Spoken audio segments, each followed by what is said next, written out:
Hey everybody, it's Durf, and welcome back to Skrep Maknik. Today I've got just a quick video for you guys. I built a thing, and you're gonna like a thing, right?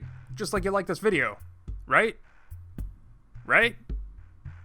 But first, let me show you what this build actually does, and then we'll get into the details of how it actually works, because, as you can see, this has a little bit of logic to it. Oh wait, I should probably be talking about why my character looks this way. You know, now that it's October, I thought it's finally about time we get festive and slap on the Spook Mechanic character mod. There will be a link in the description for that if you're interested in the download. But most of you already know where it is since last Halloween. It's on the Scrap Mechanic Mods channel. Back to the build. As you can see, there's this large gap in between these two platforms over here. So what we're gonna do is we're just gonna go ahead and go into first person, and we're just gonna look up at this surface over here, and we're just gonna walk across. And we just made it the whole way across. No problems. So I'm sure most of you already have some kind of idea of what's going on here, especially since I probably put it in the thumbnail. This is an automatic piston floor that provides you a floor to stand on demand. So if I just stop in the middle here, you can sort of see what's going on. These pistons just sort of adjust their height depending on my position relative to their position. And this floor even works, even at running speed, it should still work. That's actually a little bit of a tinier floor to stand on, but it still works. It still works just fine. The only thing this floor doesn't really handle that well is if you change directions on it really quickly. See, it just sort of bumps me off, because it does take into account the player's speed. So if you just change direction all of a sudden, there's a little bit of a delay and it doesn't quite catch up to the player. So if you see here, I'm going back and forth and it's barely anything in the middle. But if I stop, it centers on me very nicely with a big buffer on either side. Now you might have seen builds like this before, like stuff like this isn't new, especially in vanilla, it's not that new, you can just put sensors and pistons and whatever, and it'll work mostly the same way, but I wanted to do it with individual block pistons to really get that definition in there, and I wanted to really customize the way that it behaves, because in the front here you can see we're just using polygon block pistons. We can just go ahead and walk through them. And you can see they're just lifting up a 1x1x16 little stick of blocks for us to walk on. So let's go ahead and take a closer look around back to see what's going on here. So those are controlled by smart engines in the back, and there's a bunch of logic stuff happening back here. You can even see visually what's going on. Pretty cool stuff. So obviously, first things first, we actually need to track the player position. So we're using an orient block for that, and we hooked up an exometer. We obviously need to track the player's position on the map relative to this thing's position on the map. And I'm connecting that to an exometer set to position X.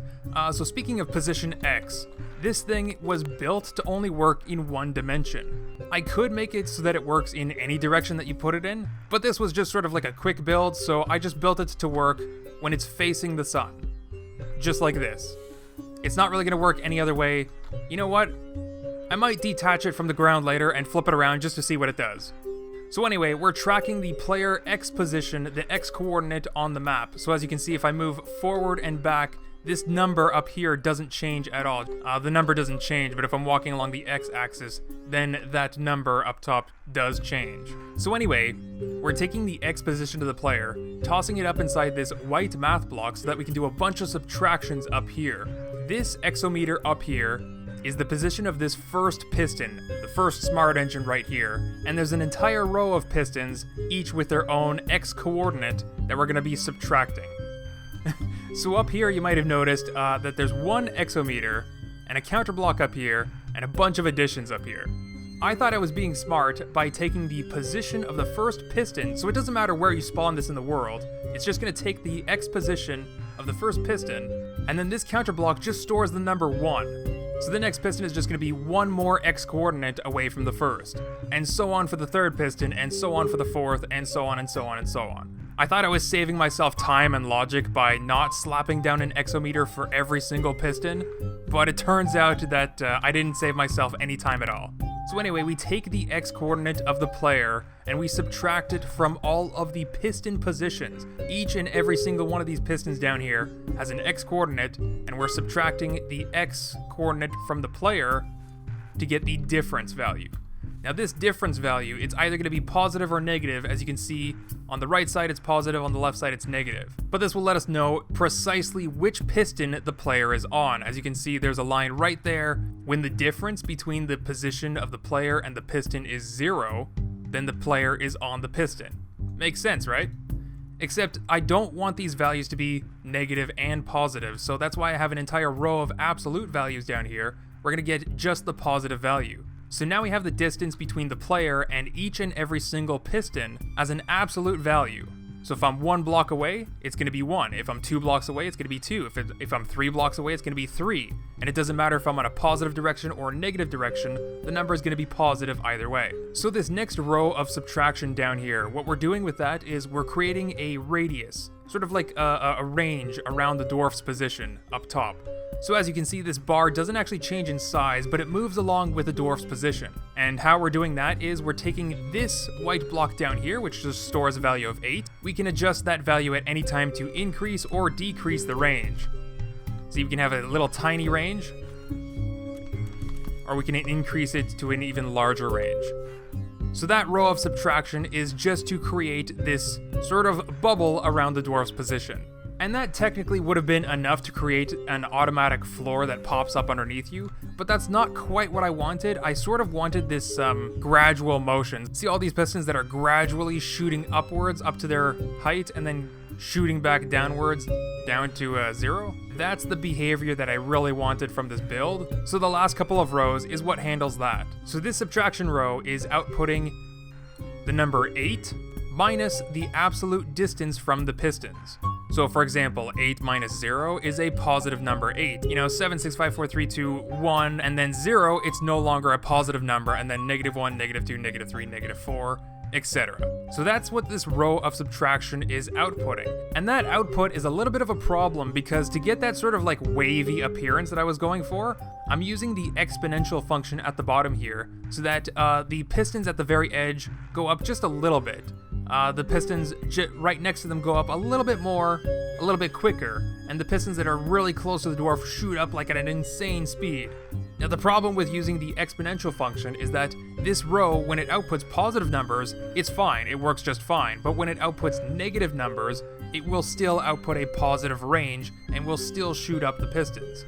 And that's not what I want. So this row of 0 blocks with max in the middle just restricts the output to make sure it stays above 0. So it's either going to be 0, all of these are going to be 0, 0, 0, 0, 0, 0, 0, until it goes to a positive range, and then back to 0. No negative numbers that turn back into positive numbers with the exponential function. And that's pretty much it. It's a pretty straightforward build. I know it looks like a lot, but think of it in terms of just a single piston. Because it only looks like a lot because of the number of pistons that I wanted to use. Like, it could look even worse if I lengthened this, 10 times longer. But really, it's all the same thing, just repeated over for a new piston position. Now, for those that are wondering how I took the player's movement speed into account to try to predict the player's future position, I'm just taking the player's X position, I'm running it through a number logic timer just to delay it. I think I set it to like 6 ticks or something relatively low. And then I'm just subtracting the current position from whatever the position was a few ticks ago. And this is going to give me the difference. Now this difference, it's sort of like a change in position over time, so it's sort of like a speed value. So then I'm sticking this speed value inside of a multiplication over here just to give it like a little bit of a boost, just like a 2 times multiplier or something very low like that, just to emphasize the predictive effect a little bit. And then we're adding this value onto the X coordinate that's being fed into all of the pistons. So again, this might seem very confusing, but it's actually rather intuitive because if the change in X position, so as you can see, if I'm walking to the left, the output of that block is positive, and if I'm walking to the right, it is negative. So all we're doing is just adding a positive or negative amount to the position data being fed into the pistons. So if I'm walking this way and I'm adding a positive value, it's predicting the player position in that direction. As you can see, it moves this entire range towards the negative direction or positive direction, just depending on the change in position. So overall, I mean, it's not super complicated of a build, and I'm not exactly sure why I wanted to build this. It's just, I don't know, I felt like building it one day and I did it. So now let's detach it from the ground and see what happens when we point it in another direction. Alright, so we're gonna point it the opposite way. Wait a second, what? What? Did I just get really lucky and put it in like the center of the map? Hold on. Where is it now? I can't, oh, there it is. Okay. Okay, so it works on the first piston because the first piston is like 0, the 0th piston. Okay, but then it's gonna work in the opposite direction. This way. Huh, okay. So then what happens if I put it sideways? It's not gonna work at all, right? Because I'm not measuring the y-axis at all. Yeah, it does not work at all. So anyway, that is my piston auto floor. I'm not exactly sure what else to call it. Why don't you guys let me know what you think down in the comments below. Make sure you hit that like button, make sure you hit that subscribe button, and oh yeah, don't forget to pick up your Spook Mechanic character mod. There it is. Make sure you pick up your Spook Mechanic character mod and get festive for this Halloween season. I know it's a little bit early. Some people say, oh, Halloween's like a month away or whatever. But you know, as soon as November 1st hits, Halloween is instantly over, so October is the month to be festive. But that's gonna be it for today, folks. Thanks for watching, and I'll see you guys next time. Meow.